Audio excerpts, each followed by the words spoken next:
teorías, dentro de las mismas teorías se han desarrollado teologías, pero todas con el fin de entender a Dios.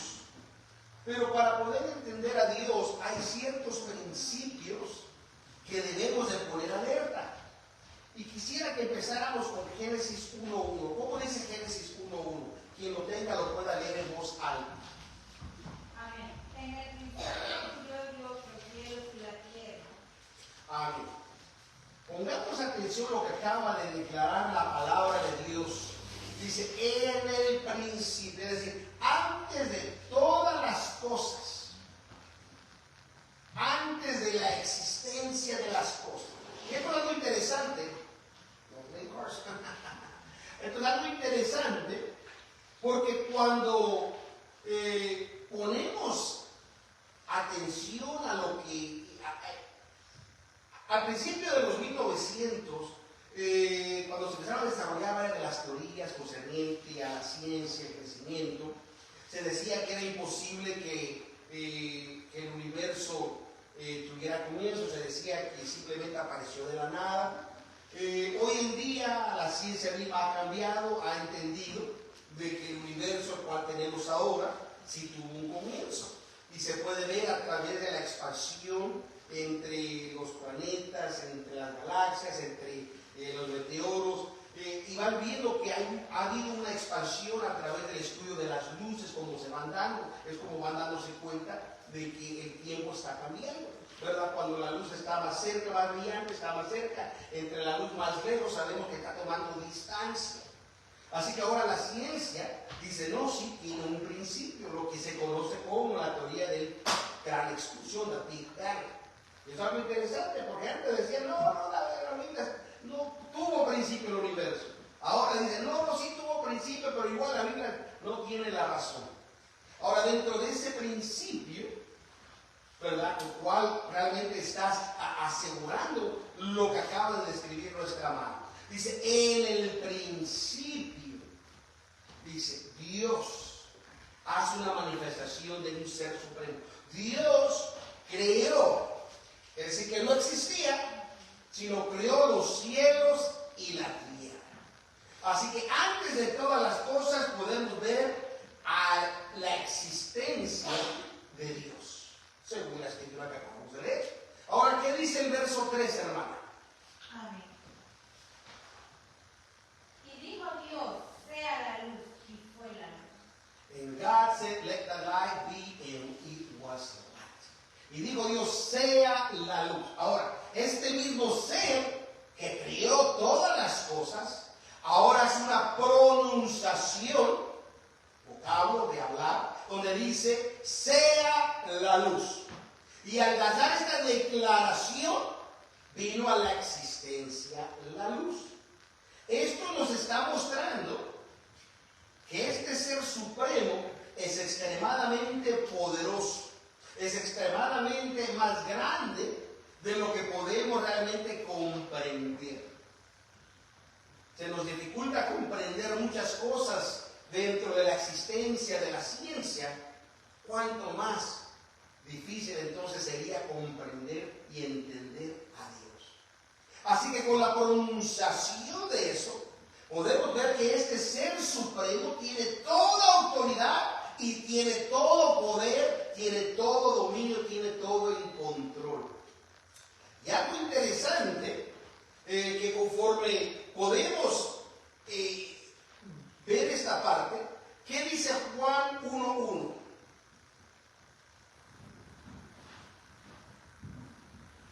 En el principio era el verbo, y el verbo era con Dios, y el verbo era Dios. Aleluya. Así que ahora, dice, en el principio era el verbo. Verbo no solamente quiere decir palabra, como las menciones mi hermano Modena me dice al principio de la palabra, sino un verbo es una palabra en acción. Así que en el principio estaba la palabra obrando. En el principio era el verbo, y luego dice, y el verbo era, como quiere decir que este accionar accionaba juntamente con este ser supremo. O sea, no están separados ni divididos. ¿Y qué más dice? Y el verbo era Dios. Así que para que pudiese conjuntarse y trabajar y desarrollarse, tenía que ser el mismo. Así que pudimos ver que ahora este ser supremo, o sea, al principio era el verbo, y el verbo era con Dios, y el verbo era Dios. Ahora, entrando en ese mismo vocabulario de la misma expresión, nos empieza a declarar en el verso 3, ¿qué dice?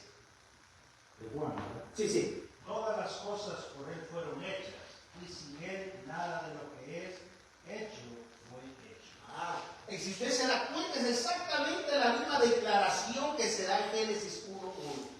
No hay una contradicción, sino al contrario, vuelvo a decir que en el principio, porque dice, todas las cosas fueron hechas por él, porque en el principio creó Dios los cielos y la tierra. Así que hay una continuación y hay una declaración de la deidad de este ser. Ahora, este mismo ser, lo cual podemos ver realmente los siguientes, digamos, 2 o 10 versos, donde habla que este ser era la luz trajo, no es tinieblas, y como no es tinieblas, los hombres no la pudieron comprender. Porque si recuerda la última vez cuando les hice una pregunta, ¿qué es la oscuridad o qué son las tinieblas? ¿Qué causa la oscuridad o qué causa las tinieblas? ¿Se recuerdan esa pregunta?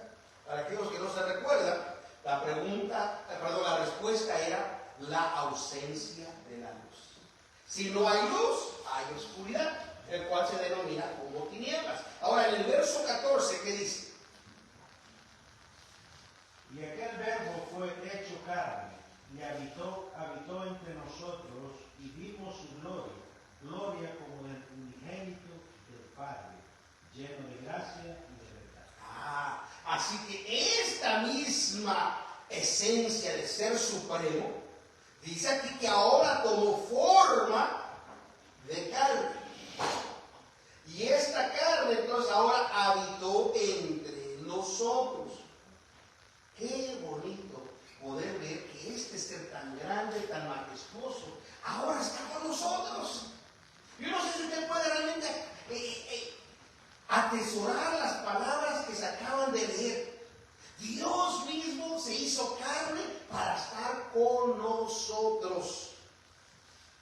Y no solamente eso, sino dice que vimos su gloria, porque pudimos ver los milagros y las manifestaciones que hizo. Ahora, quiere decir entonces que la palabra de Dios es mucho más poderosa que simplemente ver un libro. Ya que la Biblia, ¿verdad? Lo vemos como un libro, pero en realidad no es un libro. Son 66 cartas, poemas, registros históricos que componen esto que nosotros ahora tenemos en nuestras manos. Pero no solamente eso, es más, la palabra original para decir las escrituras en griego era Biblo, quiere decir singular, el libro. Conforme se fueron agregando más en el conjunto que ahora tenemos, en el mismo griego cambió la palabra biblas, que quiere decir los libros. Y así se llamó hasta el segundo y tercer siglo, se decía la Biblia, es decir, los libros. Posteriormente, ya para los años que se desarrollaron las imprentas, empezaron las publicaciones, y especialmente las Biblias en inglés que tomaron la más fuerza para publicarse, la misma tendencia a esa explosión de la imprenta provocó que se refiriera ya no como la Biblia en el inglés, sino ya que decían the Bible, ¿verdad? Ya en el nombre ya más inglés y ya no como en el griego original. Así que nosotros en habla castellana todavía le llamamos Biblia, Así que atesore lo que usted tiene en sus manos, porque estamos teniendo una herencia. Ahora, dentro de esto mismo, debemos de ver qué dice la Escritura ahora en 2 de Timoteo, en el capítulo 3, versos 16 y 17. Estas son las palabras del apóstol Pablo a un joven llamado Timoteo. 2 de Timoteo 3, 16 y 17. Quien lo tenga lo pueda leer. 16 y 17. Sí. 2 de Timoteo 3, 16 y 17. Toda escritura es inspirada divinamente y útil para enseñar, para redarguir, para corregir, para instituir en justicia, para que el hombre de Dios sea perfecto, enteramente instruido para toda buena obra. Ahora, la misma inspiración de este ser que encontramos en este libro, ¿verdad? O los libros, la Biblia, dice: toda escritura es inspirada divinamente. Quiere decir que todo lo que está escrito tiene un propósito y un razonamiento. Que tal vez usted y yo no lo entendamos, tal vez usted y yo digamos, pero es que ¿para qué? Dice que toda escritura es divinamente inspirada. Y en el griego, porque recuerda que en el Nuevo Testamento prácticamente la traducción ya fue en griego, cuando se dice inspiración divina, en el griego original quiere decir respiro o aliento de Dios. Mire qué bonito. Inspiración divina está diciendo el aliento, el suspiro de Dios. Quiero que usted pueda ver y aprecie lo que a veces ni la leemos, no la leemos cuando venimos aquí a la iglesia, porque vemos el calendario que nos toca dirigir, vamos a sacar el verso, ¿verdad? Yo recuerdo allá en aquellos años que cuando tenían que pasar los niños a la ofrenda, todos los niños, cada servicio de niños, el único verso que leían, porque en ese momento era lo que se acordaban los padres, era precisamente Génesis 6:3, si no me equivoco. ¿Verdad? O 3:6, más bien dicho 3:6, cuando Abel trajo su ofrenda, pero era Génesis 3:6. ¿Verdad? Y es una indicación que no estaban leyendo la Biblia, que no estaban explicando. Porque en ese momento el niño le preguntaba a la mamá y la mamá estaba todo simple, ya era el clásico. Pero quiero que usted atesore lo que tenemos. Es la esencia, respiración, es el aliento de Dios que usted tiene. ¿Cuántos de ustedes han podido sostener su aliento? ¿Verdad? Conforme usted lo exhausta de su cuerpo, creo que en la casa agarrado se desvaneció, o se evaporó, o se fue por el aire. Pero usted y yo, mire, Aleluya. mire, el hombre es el que fue formado del polvo. ¿Cuántos de ustedes realmente pueden agarrar el polvo? ¿Verdad? Da mucha alergia y lo queremos ver. Yo, en lo personal, yo sufro de la alergia del polvo tremendo. Pero de ahí, mire, hizo la materia que es usted. Gloria a Dios por eso. Así que dice, toda escritura es la inspiración, el aliento, el suspiro de Dios. Y luego dice, útil para enseñar. En la Biblia encontramos todo tipo de enseñanza que es útil.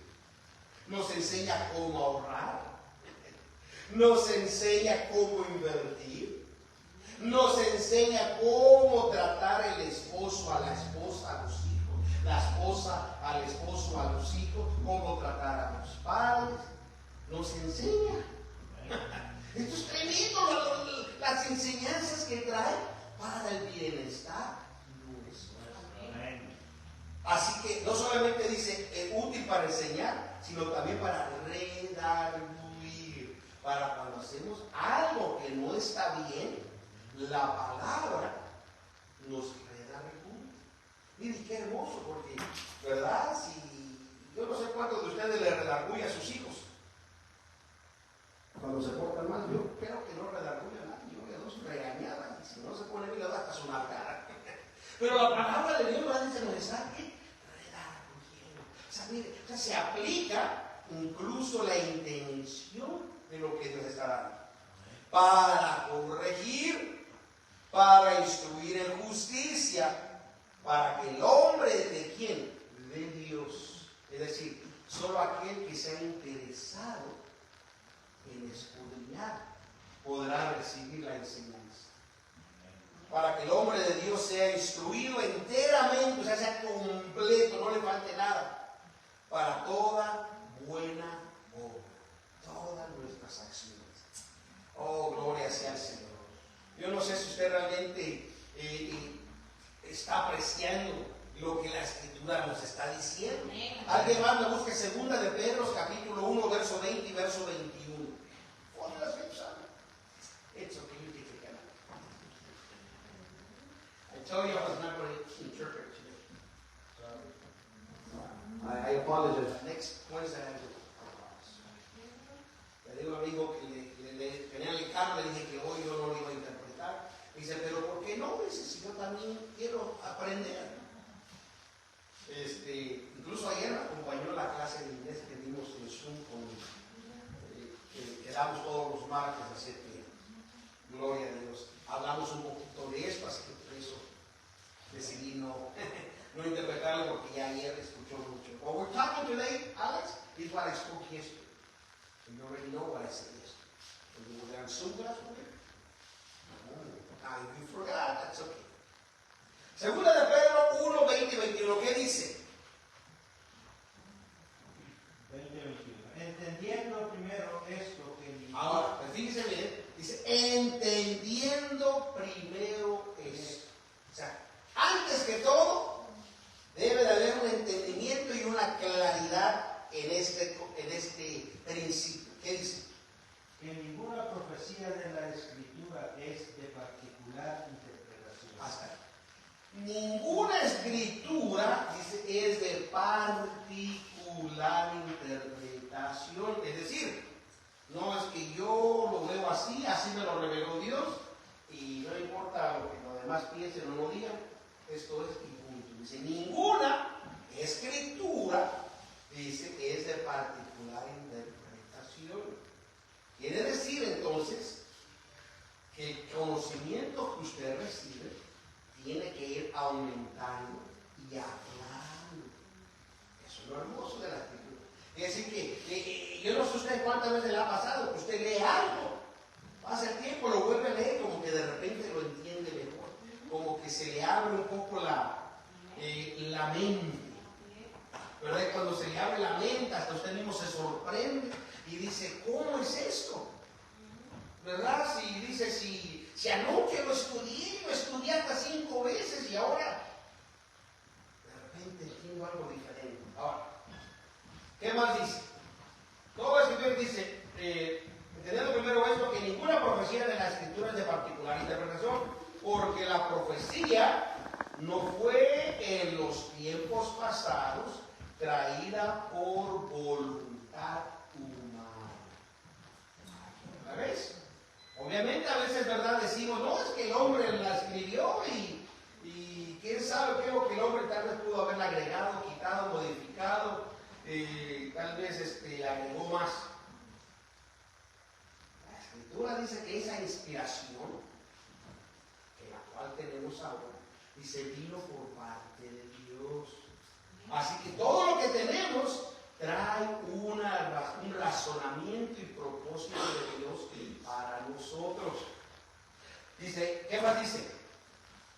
Sino los santos hombres de Dios hablaron siendo inspirados ¿por quién? El Espíritu Santo. Así que quiere decir que debemos de poner atención a esta palabra, a estas cartas que leemos. Trae beneficio. Yo no sé, ¿verdad? Si ustedes, yo recuerdo hace unos años, ¿qué será? En el 2000, creo que fue 2015, si no me equivoco. sino por eso. No sé cuántos de ustedes se acuerdan, bueno, los jóvenes, creo que algunos saben así, pero de ustedes tal vez se acuerden, había salido un libro que se llamaba El Secreto, así. Se hizo popular por todos lados ese libro, porque traía los secretos de ser exitoso en todas las cosas. Hicieron DVDs, hicieron entrevistas por la televisión, El Secreto. Y la gente compra, ¿no? Porque quería saber el secreto de las cosas. Así que cuando hay algo que decimos nos va a dar un beneficio, todo el mundo quiere comprar. O ustedes que están a veces en el Facebook o en el internet, ¿cuántas veces de repente no les sale un comercial y le dice, hola, mi nombre es Manuel González, soy millonario, hice $80 millones solo en 3 meses, pero ahora quiero revelar mi secreto contigo. Ven, dice, escríbeme a esta página. Ya cuando vas a escribir, te lleva a otra página, dice, mira, te voy a revelar mi secreto y te voy a dar mi paquete, que este paquete vale $300, pero te lo voy a dar por $9.99, porque solamente va a cubrir el envío. Y esa otra te lleva.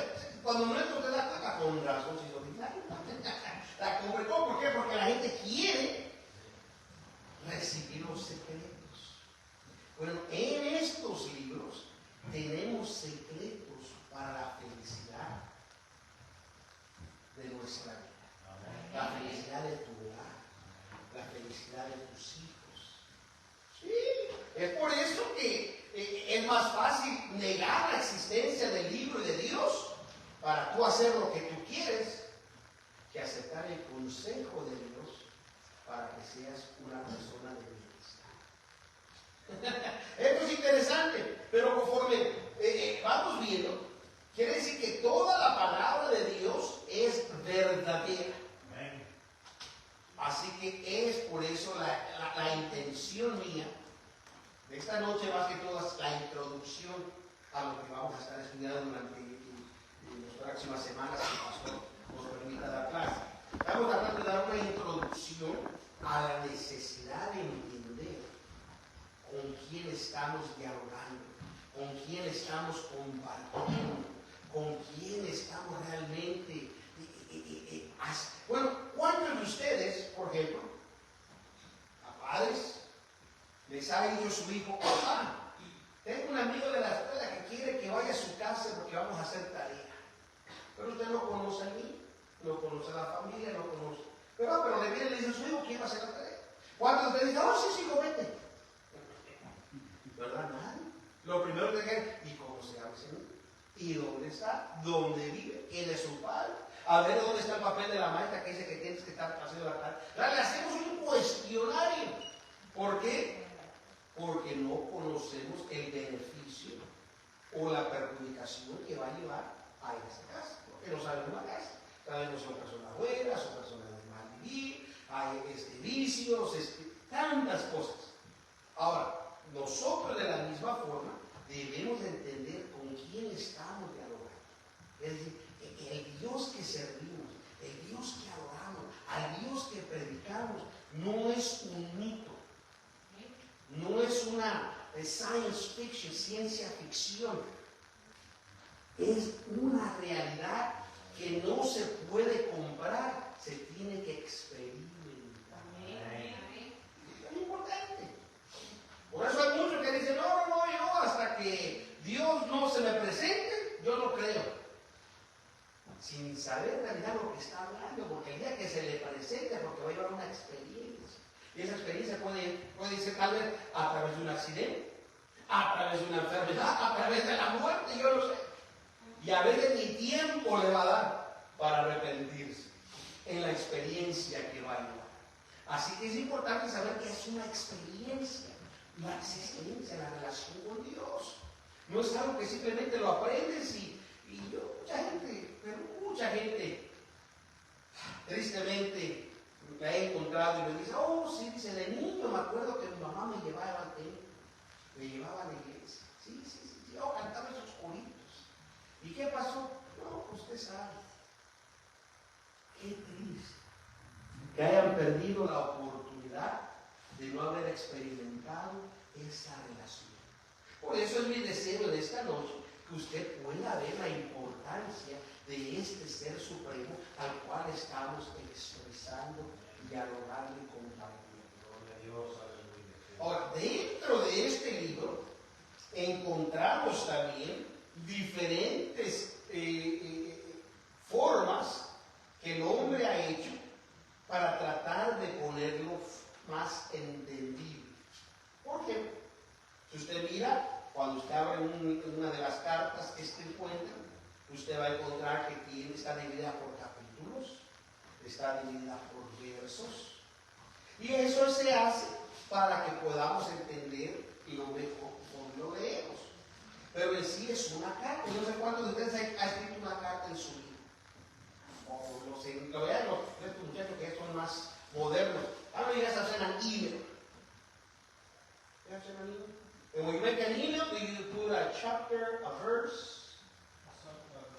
I don't know, I'm just asking, whatever. If you write 3 or 4 paragraphs, do you put chapter 1, verse 1? No, you just write it, right? That's the whole thing.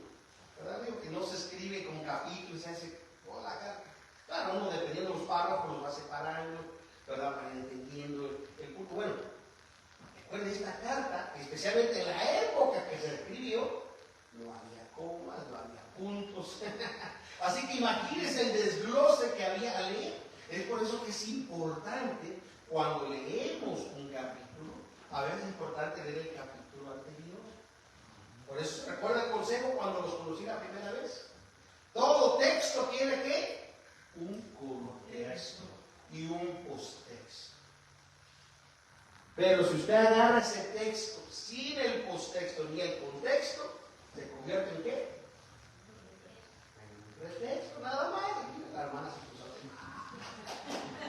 a ya recuerda que lo que la hermana Jessica se dormía, la hermana es una broma. Pero esa es la importancia, o sea, de lo que Dios está haciendo para simplificarlo para nosotros. Así que yo les animo y les recuerdo que ustedes vean la importancia de esto. Es más, el mismo joven Timoteo, la Biblia nos dice, ¿verdad?, de que su abuela y su madre fueron los que instruyeron a él. Y le dieron una instrucción que el apóstol Pablo reconoce la importancia. Así que ustedes que son padres y los que son abuelos, denle duro a sus nietos y a sus hijos. No les tenga mucho amor de decir, ay, pobrecitos, que tanta iglesia aquí le voy a dar, que da la pena. No, hermano, es el bienestar de ellos.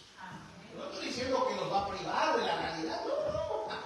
Pero sea usted momento de decirle, vamos a hacer algo. Hoy hablaba con mi hijo, Alexander, veníamos en el camino, ¿verdad? Yo le decía, ¿estás contento que jugaste tu juego? Oh, sí, estoy contento y aquí y allá. Le digo, bueno, así como veas el juego, yo quiero que pongas un tiempo para la lectura. Yo hablando con él, le dije, si tú vas a jugar 1 hora, yo requiero que tú por lo menos unos 15 o 20 minutos me des lectura. Le digo, no hay juego. Ahí se pone a pensar, pero lo estoy haciendo por la importancia, ¿verdad?, para que él vaya atesorando los libros. Además, hoy en día ya ni libros llevan a la escuela, muchos estudiantes, ya todo es digital. Ya en la escuela, cuando los escribimos aquí en Nueva York, lo primero que le dieron fue una tableta. Y le dicen, ahí está la tarea, ahí se conecta el maestro, ahí haces todo. Y yo recuerdo cuando yo era niño, ¿no? Ya creo que por eso estuve medio robado, ¿verdad? Yo estoy lleno de libros que me hacían caminar. Sí, es verdad que los chaparros ya no crecí más. Sí, porque en mi tiempo, hermanos, miren, imagínense, ¿verdad? El inglés no es mi primer idioma, ser foreño, no ser de este país. Y muchas cosas se me dificultaron. En Los Ángeles, todo el mundo habla español. Hasta los que no son hispanos, sea negros, sea chinos, todos hablan español. Así que realmente no había necesidad de hablar inglés para mí. Voy a la iglesia, todo en español. La única vez que hablaba en la iglesia en realidad era con los maestros o algunos de los amigos ahí en la escuela, Spanish, ¿verdad? Mitad inglés y mitad español y se le meta todo. Así que cuando teníamos que buscar definiciones de palabras, luego mis padres que no hablaban inglés, pues mucho más difícil para hacerlo. Yo me propuse a comprar un diccionario, porque en la escuela había un diccionario que me fascinaba. En la escuela estaba así de grueso el diccionario. Y me propuse ahorrar, y hasta que lo compré. Yo lo compré para tenerlo en la casa, porque me ayudaba con todas las definiciones. Los libritos que nos daban no se pintaban las palabras. Así que yo en lo personal aprecio y atesoro los libros. Así que es algo importante para usted. Tenga los libros, deja que su hijo dé lectura a los libros. Pero continuando con ya voy a terminar, les prometo que en 5 minutos terminamos, para que usted descanse, se vaya a cenar y se vaya a planchar ahorita. La verdad, sí. Dentro de la estructura que estamos compartiendo, dice, ¿quién me ayuda a buscar Salmos capítulo 12, versos 6 y verso 7? Quiero que usted ponga atención, ya voy a acabar, le prometo que ya casi acaba. Salmos capítulo 12, versos 6 y verso 7. Léelo bien. Las palabras de Jehová. Fíjense, miren, las palabras de quién. Pues vamos a poner atención, ¿qué más? son palabras limpias como plata refinada en horno de tierra. Acércate. Las palabras de Jehová son, dice, palabras que limpias. Yo no sé cuántos de ustedes les gusta que sus hijos estén viendo algún programa donde están hablando groserías, todo el tiempo groserías. ¿Verdad que no? Hasta que no habla muy bien inglés, el papá o la mamá le dice a su hijo, cámbiate. ¿Verdad? Porque no nos gusta que esté bien. Pero esto, dice, son palabras. Así que usted no se tiene que preocupar de que su hijo se va a contaminar. Esas son palabras limpias. Y no solamente palabras limpias, dice, plata refinada en horno de tierra. Quiere decir que esa plata ha sido quemada, limpiada. ¿Y qué más dice? Purificada 7 veces. Purificada ¿cuántas veces? 7. Quiere decir que 7 veces más limpia. Purificada 7 veces. ¿Qué más? Tú, Jehová, los guardarás. De esta generación los preservarás para siempre. Amén. Tú, Jehová, los guardarás. Guárdalos para siempre de aquesta generación. Así que estas son las promesas que tenemos en esta inspiración de este libro. Gloria sea el Señor. Pero hasta ahí los quiero dejar. Les dije que les iba a prometer que no me iba a adelantar mucho. Esta es la introducción. Al menos que usted tenga un comentario, una pregunta, siéntase libre. Este es un estudio abierto para todos.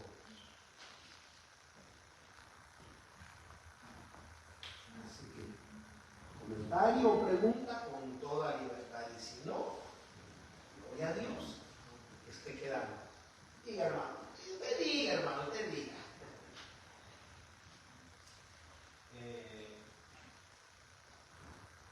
Entonces, hermano, este estudio bíblico que pues, ha introducido ahora, el material que se va a comprar,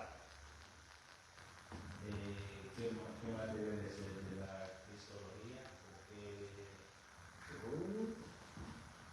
Vamos. Para esta enseñanza que estuvimos hablando, ¿verdad? Pero no la cristología. Es uno de los libros que quería yo realmente enseñarlos, que soy honesto, porque a mí me gusta mucho lo que es la cristología, todo lo que tiene que ver con Cristo, en todos los aspectos. Pero más que todo, esta es una introducción para poder entender a lo que vamos a estar y lo que es la historia de la iglesia. En el Antiguo Testamento, Nuevo Testamento, en los principios de la Reforma hasta el día de hoy. Pero para poder entender eso, yo quiero que usted vea la importancia de este libro. Porque este libro se conoce como el libro indestructible. ¿Por qué indestructible? Porque a través de los siglos se ha querido fulminar, quemar. Es más, la última ataque más grande que hubo a nivel global fue precisamente la Segunda Guerra Mundial, donde todo el libro que tenía que ver con algún mencionamiento de Israel o los judíos fueron quemados por todas partes. Fíjense que vean, o sea, la violencia que hay en contra de este libro. Así que eso es lo que queremos entrar, pero dentro de la historia vamos a ir compartiendo ciertos aspectos que tienen que ver precisamente con la cristología, con el tipo de Cristo y algunas otras cosas. Pero en sí, esta es la introducción que estamos dando. No habiendo más, entonces ahora le doy el tiempo al pastor. Dios me los bendiga. Amén.